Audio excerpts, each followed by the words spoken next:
আজকে আমরা দেখব অ্যাঙ্গেল প্রোবে ডিএসি ড্র করা। Distance amplitude correction curve draw করার জন্য নির্দিষ্ট থিকনেসের ডিএসি ব্লক প্রয়োজন আছে। এর আগের ভিডিওতে আমরা দেখেছিলাম যে কোন থিকনেসের ডিএসি ব্লক কোন থিকনেসের স্পেসিমেন চেক করার জন্য প্রয়োজন। তা আজকে আমরা দেখব ডিএসি ব্লক থেকে কিভাবে ডিএসি ড্র করা যায়। কাজের চাপে বিগত কয়েকদিন কোনো ভিডিও আপলোড করা যায়নি। আশা করছি যেসব বন্ধুরা শিক্ষার্থীরা এই ভিডিওগুলো দেখছেন তারা আগামী ভিডিওগুলোকে মন দিয়ে দেখবেন এবং যদি কোনো প্রশ্ন থাকে তাহলে কমেন্টে অবশ্যই লিখবেন। তা আজকের ভিডিওটা শুরু করার আগে জানিয়ে রাখি যে ডিএসি ব্লক স্ট্যান্ডার্ড থিকনেস অনুযায়ী 3 ধরনের থিকনেসের হয়। এছাড়া আরও অন্যান্য থিকনেসের ডিএসি ব্লকও হতে পারে। তা আমরা এখানে 19 mm থিকনেসের ডিএসি ব্লক, যেটা সবথেকে কম থিকনেসের ডিএসি ব্লক, সেইটা নিয়েছি, যেটা বেসিক্যালি সব জায়গায় ইউজ হয়, খুব সহজে পাওয়া যায়। 60 degree angle probe, 60 degree angle প্রোবের আমরা ডিএসি ড্র করব। তার জন্য যেটা দরকার সবার আগে মেশিনটা ক্যালিব্রেট করে নেওয়া 60 ডিগ্রি অ্যাঙ্গেল প্রোবের অনুযায়ী। সেই জন্য আমাদেরকে প্রথমে বেসিক যে ক্যালিব্রেশন V2 ব্লক দিয়ে সেইটা করতে হবে। আমরা V2 ব্লকের ওপরে অয়েল লাগিয়ে দেখব দুখানে ইকো এসে গেছে। এই দুখানে ইকোর প্রথম ইকোটা 25-এ এবং পরের ইকোটা 100-তে থাকবে এবং অবশ্যই এইটার হায়েস্ট অ্যাম্প্লিটিউড নিতে হবে। এখানে যেহেতু অ্যাম্প্লিটিউডটা অনেক বেশি আছে কাজেই খুব স্বাভাবিকভাবেই আমাদেরকে গেইন কমাতে হবে। কমে এসছে। এবারে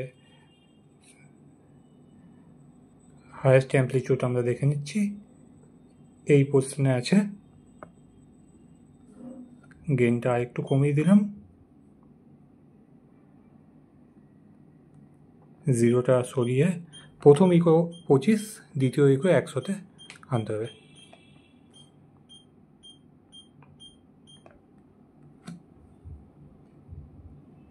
আমাদের ক্যালিব্রেশন রেডি। প্রথম ইকো ম্যাক্সিমাম অ্যাম্প্লিটিউড 25, দ্বিতীয় ইকো 100।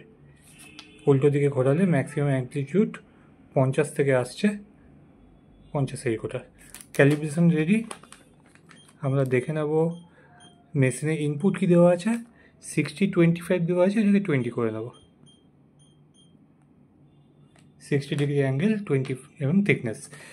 ডিএসি ড্র করার জন্য মেশিনে প্রথমে ডিএসির অপশানটাকে নিয়ে আসতে হবে। হটকি টেপে ডিএসি ড্র যেই আসবে আমরা কাজ শুরু করতে পারি। আমাদের ডিএসি ব্লকের 3টে সাইড ড্রিল করা আছে। প্রথম সাইড ড্রিলটা আছে এটা 1/4 mm থিকনেসে, দ্বিতীয় সাইড ড্রিলটা উল্টো দিকে আছে হাফ থিকনেসে, তৃতীয় সাইড ড্রিলটা 3/4 থিকনেসে আছে।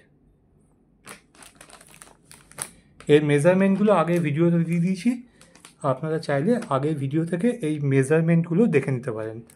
আমরা প্রথম ইকোটাকে নেব, যেটা প্রথম রিফ্লেক্টর 1/4 mm থিকনেসে আছে, সেখান থেকে গেইনটা একটু বাড়াতে হবে।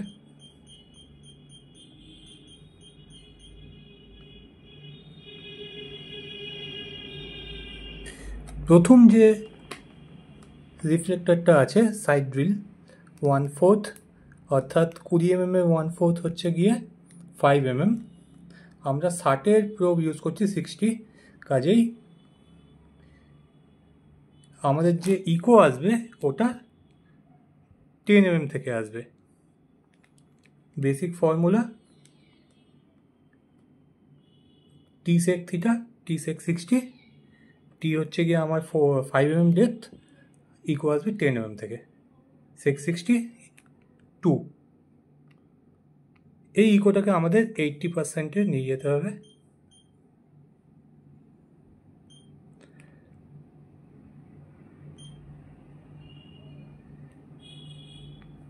আমরা 80%-এ ইকো নিয়ে গেছি, গেইন আছে 50.5। কাজেই এইটাই আমাদের প্রথম ইকো 0.1। আমাদেরকে এন্টার টিপতে হবে।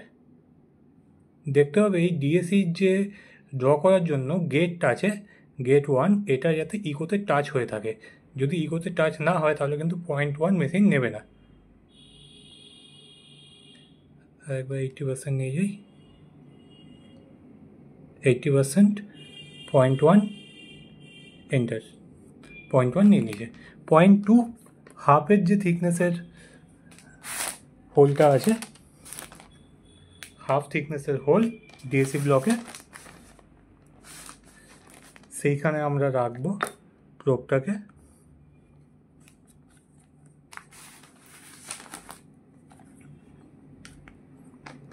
এবং ইকো আসার কথা 20 থেকে 20 mm থেকে ইকো আসছে।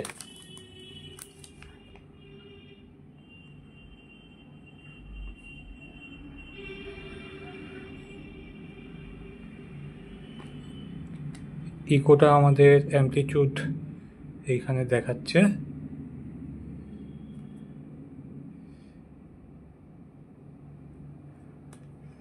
ম্যাক্সিমাম অ্যামপ্লিটিউড 60%-এর কাছাকাছি। তা আমরা ম্যাক্সিমাম অ্যামপ্লিটিউডটার জন্য ওয়েট করছি। ম্যাক্সিমাম অ্যামপ্লিটিউড এসে গেছে এখানেই। একটু প্রোবটাকে ডান দিক বাদিক টুইস্ট করতে হবে, টুইস্ট করলে ম্যাক্সিমাম অ্যামপ্লিটিউড পেয়ে যাব। 60%-এর কাছাকাছি এসছে। আমরা এখানে এন্টার মারব, তাহলে সেকেন্ড পয়েন্টটাও নিয়ে নিয়েছে। থার্ড পয়েন্টটা আবার 3/4 mm থিকনেসের যে পয়েন্টটা ছিল রিফ্লেক্টর সাইড ড্রিল, সেইটাতে আমাদেরকে ইকো নিতে হবে রিফ্লেকশন।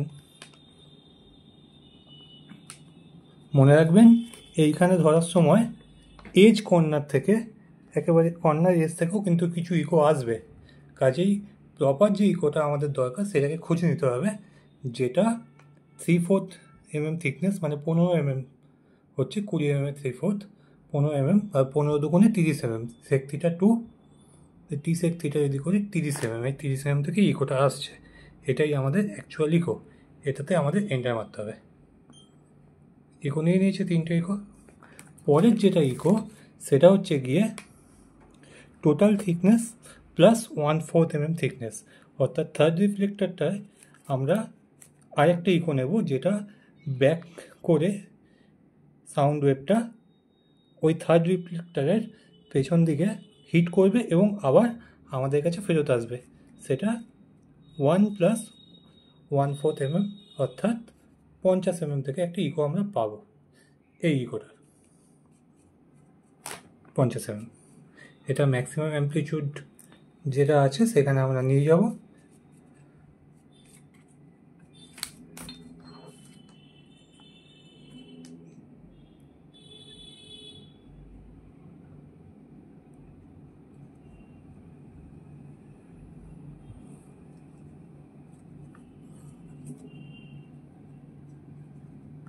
ডিএসি করার সময় সবসময় ধ্যান রাখতে হবে যে ইকোর অ্যামপ্লিটিউডটা যাতে ঠিকঠাক থাকে, সেই জন্য প্রোবটাকে একটু টুইস্ট করতে হবে।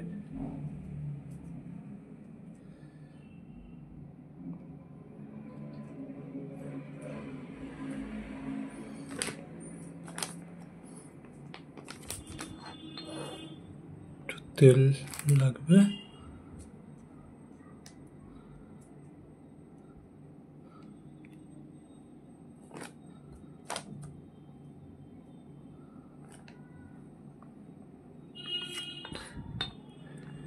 একটু উপরে যায়, এটা থার্ড ইকো, এটা ফোর্থ ইকো।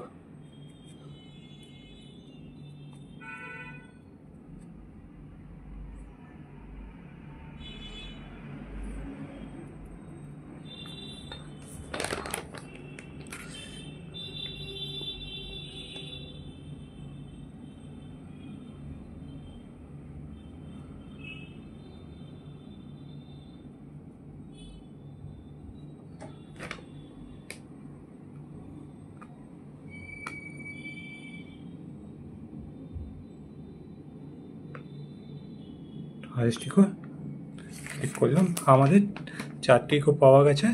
আমাদের ডিএসি রেডি। আমাদের রেফারেন্স গেন এখানে এসছে 50.5, যেখানে আমরা 80% ইকো সেট করেছিলাম। আমাদের ডিএসিটা রেডি হয়ে গেছে।